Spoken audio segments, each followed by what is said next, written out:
My YouTube family, welcome और welcome back to प्रिया की life में। Good evening. कैसे हैं आप लोग, बताइएगा कमेंट करके। और मैं अपनी जेठानी जी के घर आई हूँ। ये व्लॉग इवनिंग से स्टार्ट हो रहा है। मैं व्लॉगिंग करने वाली नहीं थी, लेकिन कुछ चीज़ें ऐसी होती हैं जो कि आपके साथ शेयर करने का मन होता है। तो यहाँ पे मैं जेठानी जी के घर आई हूँ, तो उनका जो ग्रैंड सन है वो मस्ती कर रहा है, जो कि मैं शेयर कर रही हूँ। आप इंजॉय कीजिए। चिल्लाओ नहीं करती।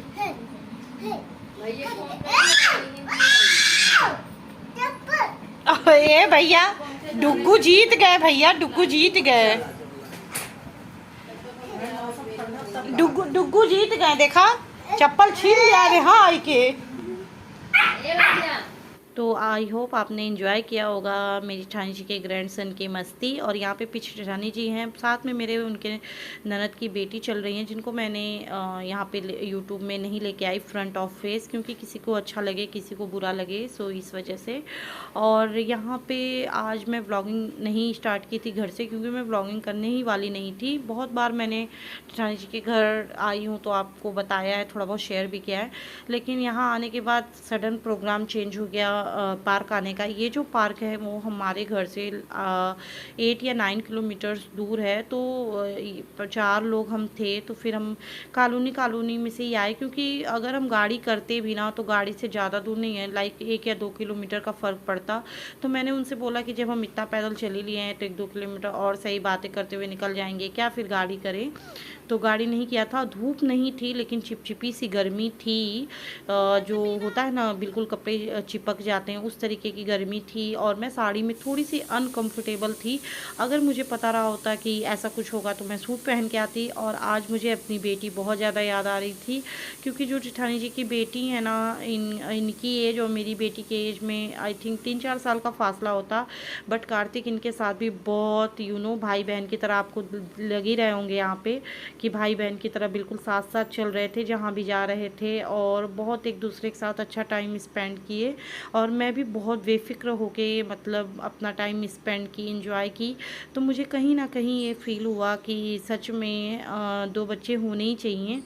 लेकिन मेरे पास तो मेरी बेटी थी और उसके बाद कार्तिक हैं, लेकिन जब ईश्वर को ही मंजूर नहीं था तो मैं क्या ही कर सकती हूँ। ऐसा नहीं है कि मैं कार्तिक के बाद नहीं चाहती थी, बट मेरे हस्बैंड इस मामले में नहीं सुनना चाहते हैं कुछ भी। पता नहीं क्या उनके मन में चलता है, क्या ही बता सकती हूँ मैं, क्योंकि किसी के मन की क्या बताएं कि कौन कब क्या सोचता है। और मेरे हस्बैंड थोड़ा हैं भी कुछ अलग टाइप के। और ये भूल भुलैया है। इसके पहले भी मैं इस पार्क में आई थी, आपके साथ काफ़ी व्यू शेयर किया हुआ है, बट ये नहीं शेयर किया था, सो मैंने यहाँ पे स्टार्ट कर दिया था। और कार्तिक और जो मिठानी जी की ननद की बेटी थी, उनका बॉन्डिंग भी आपके साथ शेयर करना था। तो ये भूल भुलैया मतलब हम लोगों के हाइट से ऊपर की दीवारें थी, उस तरह तो आपको लग रहा होगा बराबर की हैं। तो अंदर जाके मुझे थोड़ा सा बच्चों की फ़िक्र हुई, इसलिए मैं ज़्यादा अंदर नहीं गई और बच्चों को वापस लेके आ गई, क्योंकि इस पार्क में थोड़े से चोर टाइप के भी थे। और इस पार्क में मेरे साथ मतलब ठगी होते होते बची। 2 लोग मुझे मिले, बोले कि हम बायजू से आए हैं और बच्चों का लॉकडाउन में जो नुकसान हुआ है तो उसके अकॉर्डिंग हम मतलब बच्चों की रिकवरी चाहते हैं पढ़ाई वगैरह में।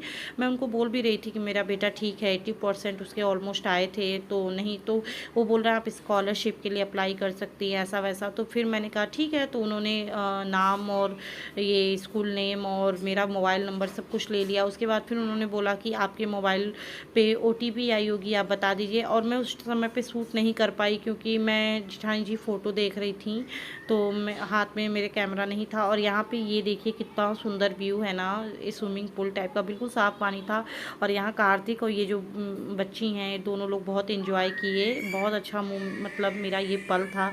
सच में मैं इतनी इमोशनल हो गई थी यहाँ पे कि मैं क्या ही बताऊँ आपको। मेरी आंखें भर आई थी ये सब देख के, मुझे अपनी बेटी बहुत याद आई। लेकिन क्या करें, भगवान किसी के भी साथ ऐसा ना करें जो मेरे साथ किए।